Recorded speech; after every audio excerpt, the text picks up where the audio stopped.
Hi everybody.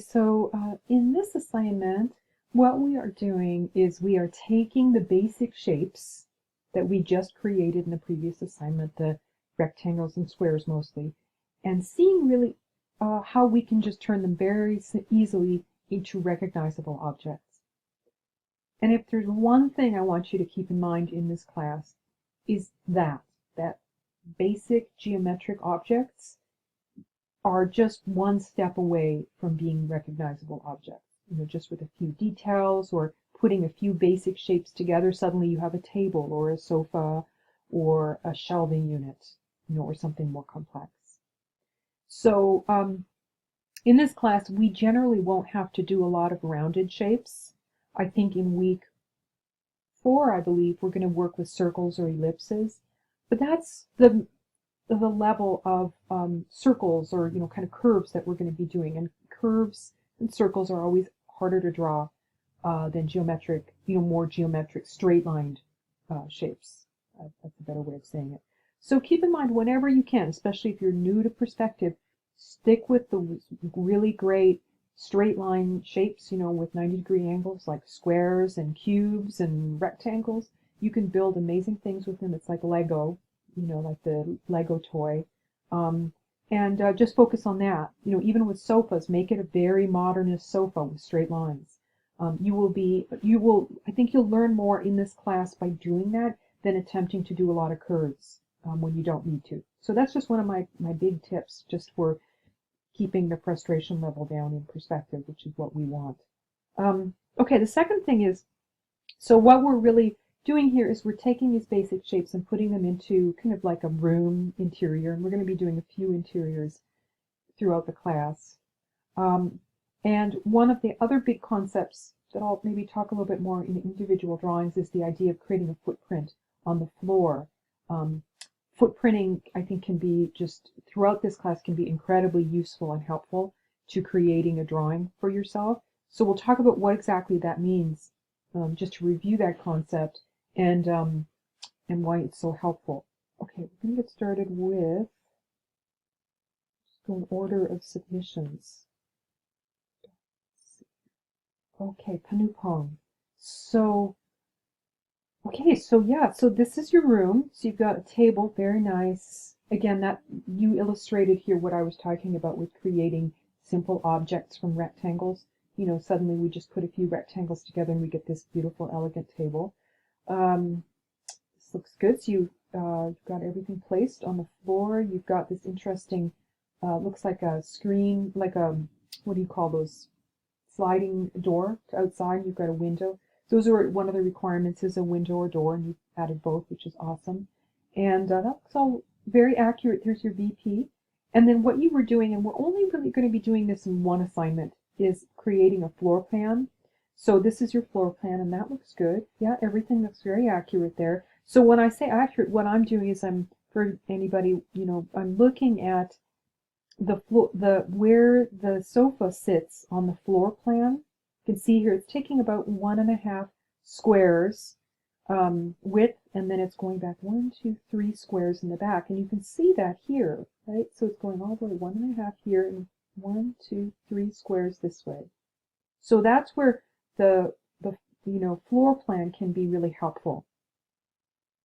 Let's see, and then looking at, so what there's actually, in this particular perspective drawing, there's actually 2 elevation views. You can look this way or this way. But if you notice, the number of squares are different here. So the floor plan for this elevation is 1, 2, 3, 4, 5, and this is 4. Just to, that's how I remind myself of which elevation we're doing. We're actually looking this way, or you can go here and go look this way. So this is the wall we're actually looking at when we see this view. And that looks really good too.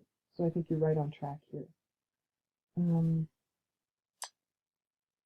So yeah, I would say this looks really good. The only thing you may want to do, and this is a very small point, overall I think your scan or your photograph is very clear and accurate.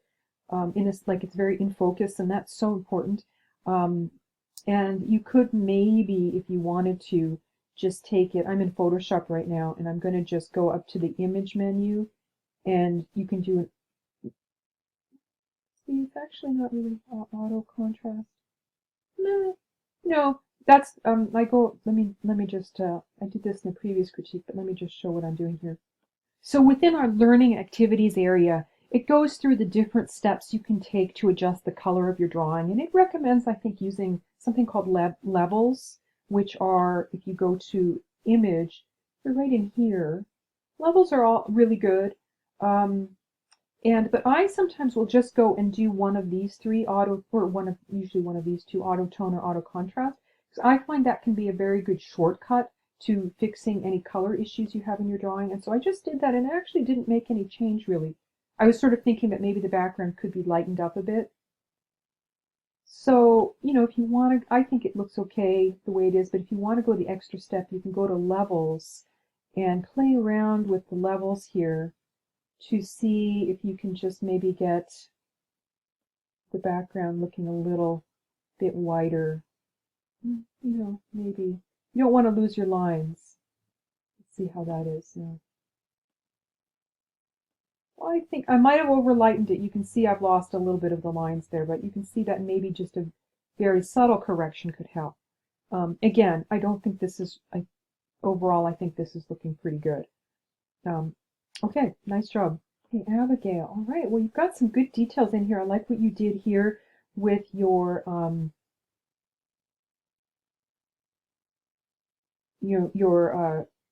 cabinet here with the television rug. I'm not 100% sure what this detail is here. Let's see if we can figure it out from the rest of the drawing. So this is your elevation view, so we're looking this way. Okay, so here's your cabinet and your door, and then, so it's something that's filling this space a little bit. And then your floor plan.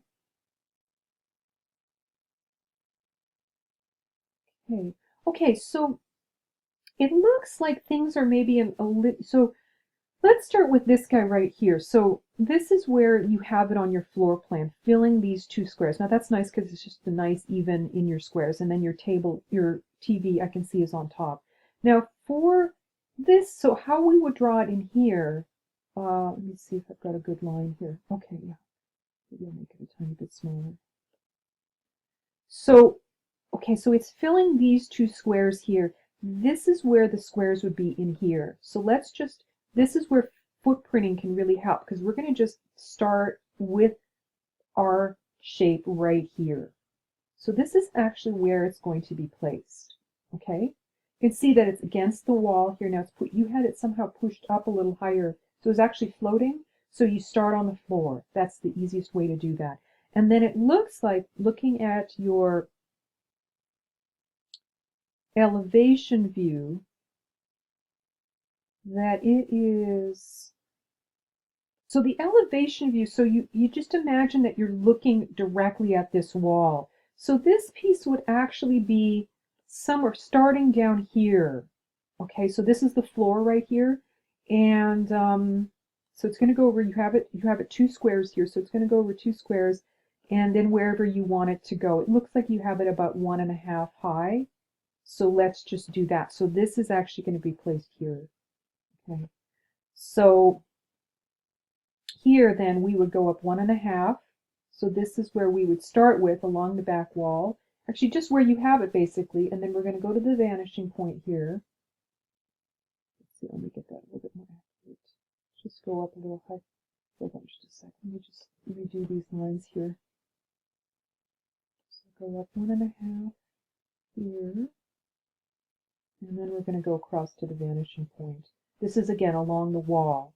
And now we can take this corner here and build it up.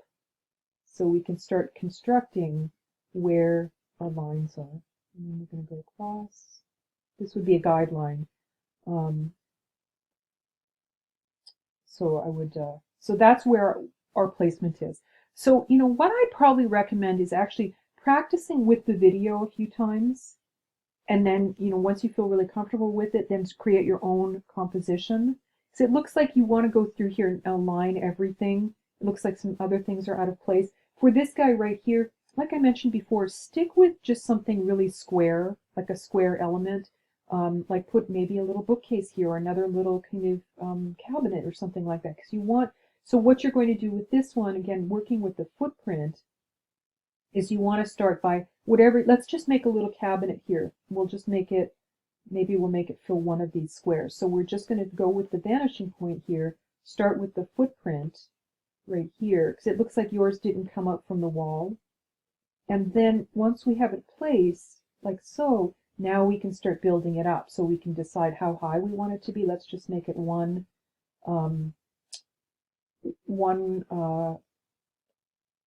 row high.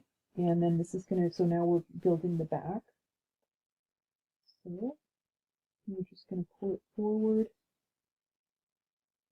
And then so we're going to start just building it, building the shape, starting with the footprint. I'm going to go across here, and like so, something like that. And then we would go and we place this onto our footprint here, the plan. So there it is, corresponding. And then we would look at the elevation view, and it's going to be filling in, looks to be just maybe one square there. Of course, you know, on the floor. And of course, you can do whatever you want here. I'm just saying, you know, stick with these simpler shapes. You can always, once you've done a simple shape, you can always add in extra details, like you can add in maybe a drawer or, you know, just the line of a shelf or something like that. Okay, so I would keep practicing here so you get everything lined up, all of your three views. Okay, Sarah, let's see here. Okay, so the first thing I would do here in your presentation is just rotate it in Photoshop or wherever you're working in your software, just to make it a little bit easier to see. And then once you save it from here, once you've rotated, you'll save it, your JPEG will be rotated. So let's see here. Okay. Okay, so this is a good start. It looks like this maybe was a tiny bit rushed. You know, we all do things very quickly, but now that you have a little bit of time after this draft before the final submission, I'd go back in here and really just use your ruler. You are required to use a ruler for this class, and just go through and really just spend some time working on this. So for example, for this rug, you know, go through and let's see, where's the vanishing point? Maybe here. So just go through and, you know, create some lines that are just, you know, use your ruler and create some nice clean lines for your rug, you know.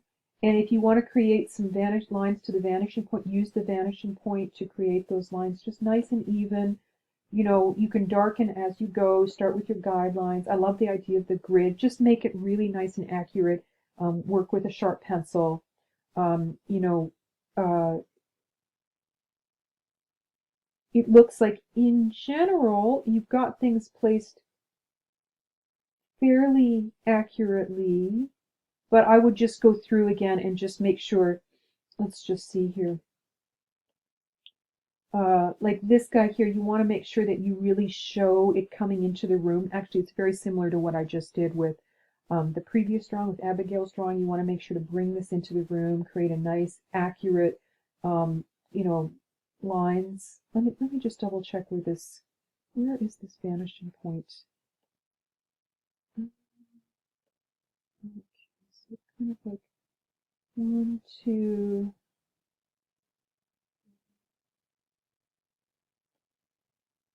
Oh, there it is, right there. I see it now. So when you bring it into the room, that you really, you know, you see right up at the top here, this is going to be more like this. So you just kind of play with it. Work with the tutorial a few times until you feel really comfortable with it. Is this going to be a bed? It looks like maybe a bed. Just work with the footprint, put it on just like we did, I just demonstrated before. Put the footprint in, draw it up, make it a box. Nice, you know, don't do any shading at this point because then you're going to lose your lines. Just make it nice and accurate. Okay, let's see.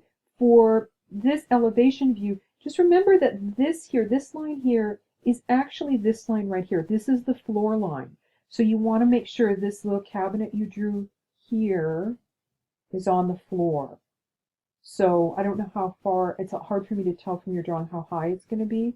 So if it's just going to be one cube, it would actually be one cube taller, it would actually be sitting right here. If you want to make it taller, then you want to make sure to indicate that here. So go back and forth. I just think you need to practice this a little bit more, and then until you feel really comfortable.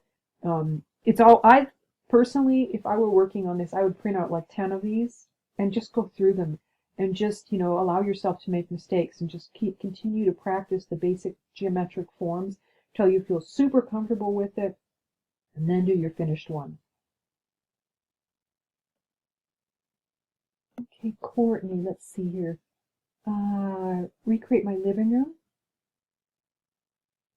Yeah, if there's anything that, you felt you didn't want to include, feel free to edit your room. You don't have to include everything.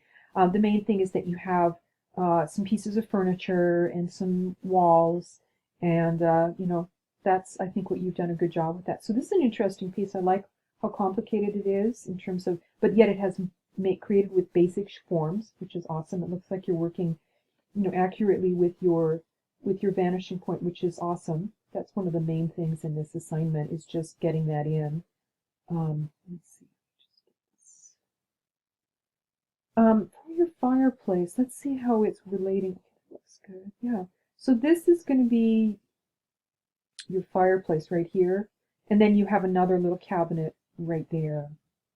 Okay, and then this is your wall here.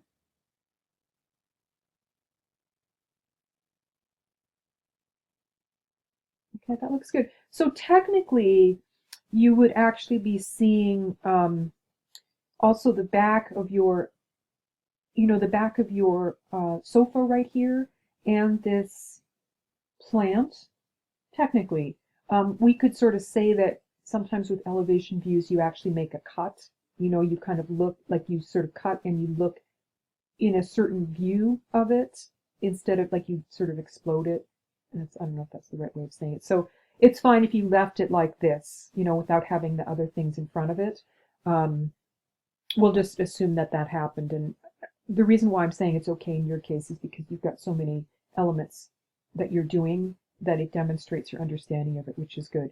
Fireplace, yeah, how do you make it come out of the wall? So it's actually, it's coming in about one unit, one of these units, 1 by 2, and then it's going up looks like 2 units, 2 squares. So this looks, so here, so you always want to just work with your footprint first, which I think you've been doing. So for example, I would just put that in there, that guideline, so I would know, even if you erase it later.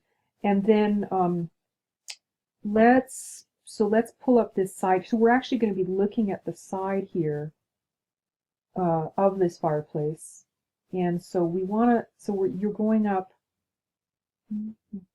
So basically, you just want to create a cube. You're going up 2 units. So it actually, to me, it looks like it's actually going to be coming over a little further. Is that right? So 1, 2 units, 1, 2 units. Yeah. So you would want to actually kind of, so this is going to be the side now of the fireplace right here. And I always just start by blocking everything in, starting with your footprint and then blocking everything in. Apologize that I'm moving everything around a little bit. And then this is going to be, that's going to be just like you've done it here. And then I would put, well, we can go like this, so we can do this. So we're going to vanish just like you did. And then this, so this is our edge here, and then this is going to come up this way. And then that tells us how to come across here. So I don't think I got that one quite right, but you get the idea. So that's where it, let's just move that. So that's where it's going to be. Okay. And then you can do exactly the same thing with the hole. So the hole of like where it comes in, it looks like it's sitting right in the half of those units. So you start with the, oh, I apologize, moving things around so much. So you would start with, you can sort, so you can go to this back wall. That's what I would probably do. I would start with the back wall here, and trace in the hole here. Let's see. Is that right? Half?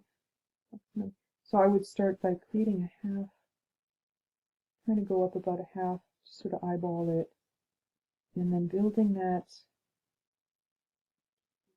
somewhere in here, something like that. We're going to be learning how to do this a little bit more accurately, and then sort of transcribing that onto the front.